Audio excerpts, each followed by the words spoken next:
My next guest has worked on some exciting theatre projects, including the Australian tours of The Boy from Oz, Miss Saigon fame, and Disney's High School Musical, as well as international tours of The Lion King, Mary Poppins, Aladdin, Frozen, and many, many more. Welcome to Showtime, Matthew Henderson. Hey, mate, how are you? I want to start by talking to you about growing up in regional Victoria. And then moving to international musicals with Disney and huge producers, huge big budget productions. What was that journey like for you? So I'm originally from Ballarat, country Victoria, and I still have family there, and I still have a lot of connections back to that community. And I mean, I think I'm from a big family, and there was sort of, a big, very sporty family. It just wasn't my wheelhouse at all. So I kind of, I guess I sort of fell into the arts. And so I kind of did what every, I think, young kid that doesn't sort of, find their home in sport does. They find it in the arts, and, whether that's community theatre, whatever that may have been. And I started out of high school, so I did a lot of, community theatre through, my teens. And then straight out of high school, I was like, well, you can't actually make a career out of the arts. That's insane. So I started doing a teaching degree, and I think I lasted about 4 months. And it was my parents that actually said, follow your dreams. Like, it's better to be a failure at 21 rather than, go and be a teacher and be miserable and then, realize that you've made a terrible life choice in your 40s. And so I then dropped out of teaching and started performing arts in Ballarat. And that was one of the best decisions I ever made. It kind of then launched me into, they had a really fantastic program of getting their students out of campus and into pro theatres on placements and internships and secondments. And so I kind of really early on built up my little nest egg of industry contacts. And then luckily, at the start of my third year, I got offered a job on the original Boy from Oz, working with the executive producer as their PA. And I don't think I really knew what that was when I got offered the job. I was like, great, I'll take it. Like, it's a big musical. And, back in the day, that original Boy from Oz was the hottest ticket in town. Like, everyone was talking about it. And that was the start of my career. And then I kind of just, I don't know, I think some of it's probably luck and being in the right place at the right time and meeting the right person to kind of then launch your career. And that was sort of the beginning of the beginning. And, just sort of made my way around Australia several times on several different tours, and then sometimes jumping up into Japan or China or across to New Zealand on those legs. And that was, where it all sort of started for me. I mean, you talk about being in the right place at the right time, but it's also about knowing what to do when you're there. That helps. You've worked on The Boy from Oz. You've worked on Fame early on in your career. How do you think shows like that have given you the lessons that you're still referring back to today that are influencing where you are now? I'm a really big believer, and I actually had this conversation with a young sort of up-and-coming stage manager a couple of days ago. I'm a huge believer in every rung of the ladder as you climb up in your career is important. And I was really aware of that, I think, at the start of my career, and so I deliberately didn't, there was opportunities that presented, and I was like, I just don't think I'm ready for that transition to climb up to a more senior role. Like, I kind of I came in kind of grassroots, and I think each rung, each step is just super important. So that kind of, I think, gave me the really good skeleton of my career. And then as I've kind of got older and, done some of these, amazing, exciting, massive projects, that's really been me putting the flesh on the body of my work, I guess, if that, doesn't sound so stupid, but it is important, I think, and I think that was what has enabled me to have the long career that I've had, is because I took my time and, watched people like, people that I worked with as I was growing up and starting out, like, are still my closest friends, but just have absolute awe of them. It is that kind of thing, which is a bit cliched.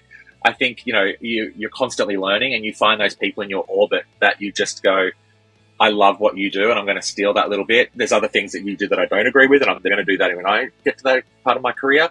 But always learning, just always being a sponge, taking it in, seeing what you can, use other people do to make your own. We'll come back and talk about CentreStage and Come From Away in a minute. But having done these massive tours nationally and internationally, is that what you said before? Is that partly why you come back to community theatre from time to time to support and nurture and mentor the next generation? Yeah, I think so. I think there was a bit of a shift, I guess, during COVID, I think for all of us. And I just kind of went, I guess part of it was a little bit selfish as well. Like my parents are in Ballarat. Half of my brothers and sisters are still based in Ballarat. And so when the opportunity for me to go back and join the board of Block Music Theatre in Ballarat, but also the opportunity to direct Mamma Mia for them a couple of years ago, it kind of was like, well, I'm going to be there anyway, visiting family, so I might as well just disappear and rehearse for a couple of hours and put on a show and sort of, really have my cake and eat it too.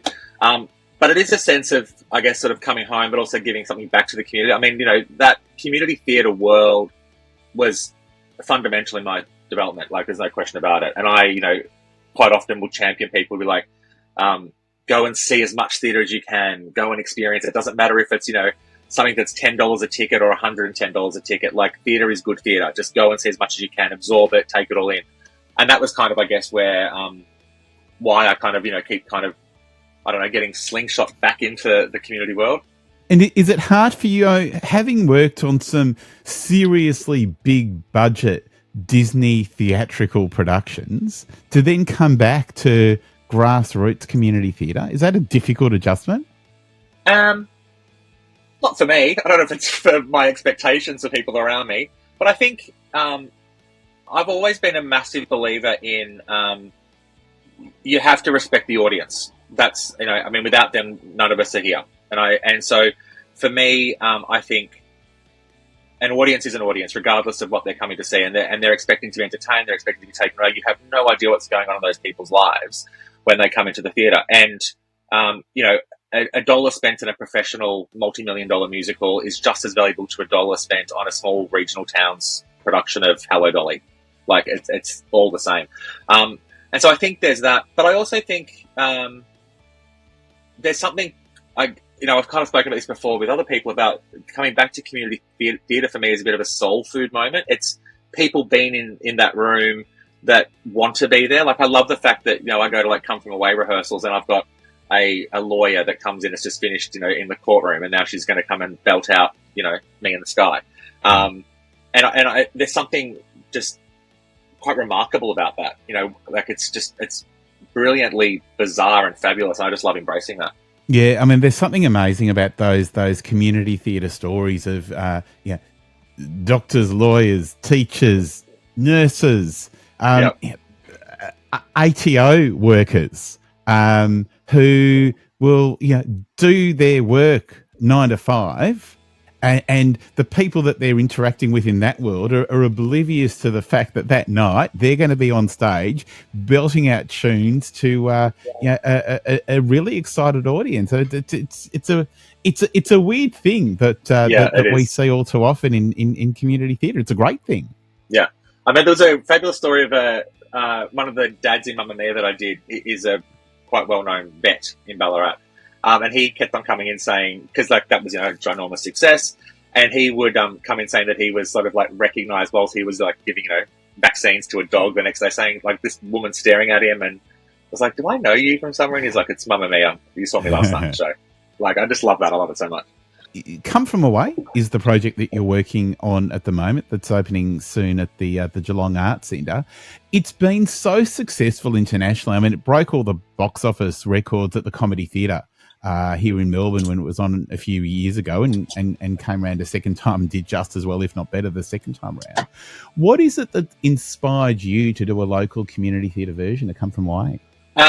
Look, I mean, selfishly, I'm kind of obsessed with the show. I think it's I honestly think that it's almost the most perfectly constructed musical theatre piece. And so there was that, and also the challenges that brought, because obviously, we've been given the license to do the first sort of non-replica production. We can kind of do whatever we want with it. And so finding that balance of being respectful to the audiences that know the show and are going to expect to, see certain things that they know and love, but then also having the ability to kind of play around with things. And because, the show has now evolved. I mean, it's a time capsule piece. I mean, it's been a long time since September 11th. And I think the amazing thing about Come From Away is that it's actually a September 12 musical. It's about what happened after September 11. We don't really focus on that at all. And I know for me, when I first saw the show, years and years ago, obviously I knew what it was about, but I hadn't listened to the soundtrack. I didn't know anything kind of about it. And I remember just sitting there in the audience, just like, oh my God, what is happening? Like, it was kind of like other earthly almost experience. It was like, almost going to church. And I think it's very rare, especially, like, you'll appreciate this, like when you work in the industry, like, you kind of know shows. And so when you get those opportunities to go and see something you actually don't really know anything about, it's quite nice to sort of sit back and be entertained and not sit there like looking at things going, oh, I wouldn't have done that, or that lighting cue was late, or just kind of going, okay, just entertain me. I'm just going to turn my brain off. And with that show, I mean, it kind of, hour 40 minutes straight through, and it kind of got to the end of it, and I was like, no, there has to be a second act. I want more. Like, I'm loving this too much. Please don't, cut me off. But it is. It's the quality of the writing, the music, and just the amount of delicious storytelling that there is to play around with in that script. For those that aren't aware, Come From Away, as you say, it's the September 12th story. It's very much the backdrop of September 11 in the USA in 2001 and the terrorist attack and the human tragedy. And somehow Come From Away finds the beautiful bits in the context of that horrific tragedy. And you say that this is the first, I think this is the first, in Victoria at least, the first non-replica. I mean, obviously there was the original tour, and then this is the first non-replica where you get the opportunity to sort of do whatever you want. How have you balanced audience expectation, flexing the creative muscle of you and the creative team, and still being really respectful to that original story? That must be a really hard tightrope to balance on sometimes. It's kept me awake at night going, oh God, is this going to be okay? It is really, really hard. And I do actually think it's easier when you have huge respect for that original, international creative team and what they created. I mean, as I said before, I think it's almost perfect music theatre, the way that the structure and the way they created it, the simplicity of the design. And so I think kind of where I've come at it with our version is the fact that, I am very aware that there will be people in that audience that weren't alive when this happened, and they won't know it. And, and so I think there's that level of like education, I guess, that we need to kind of get what it was like. So I remember where I was, when it all kind of came down and I think so leaning into that and the importance of telling that story, but then also, where we're at now is looking at, we've got a couple of Americans in the cast. So kind of, speaking to them about that huge amount of research into, America, Gander, and the relationship of that sort of followed that, not so much directly afterwards, but the years that followed, because it was something that kind of resonated for years after, sort of up till that 10-year anniversary after the event. It's difficult. It's really difficult. We had our second last run in the rehearsal room on Sunday night, and I decided to open up the rehearsal room for family and friends of the cast to come and watch, and some of the crew, and there was exactly what I wanted. There were tears. There was the favorite emotion, laughter through tears from Steel Magnolias. I mean, that's kind of what I wanted to create, and we were getting that in the room. And so if we're kind of at a point where we're getting that in the rehearsal room, we haven't added costumes or the set or lighting, sound, the incredible band, then I think we're on a really good pathway to creating something really special. I'm talking to Matthew Henderson about Come From Away. That is the first, I think, I'm putting myself out there, I think it's the first, correct me if I'm wrong, Matthew, it's the first non-replica original treatment of Come From Away. It's on at the Geelong Arts Centre, opening on the 7th of March. For more info and tickets, visit geelongartscentre.org.au. Matthew, thank you so much for the chat, and really, truly, Chookers, all the very best for thank you so this much. Original production of Come From Away. Thanks, mate. Appreciate it.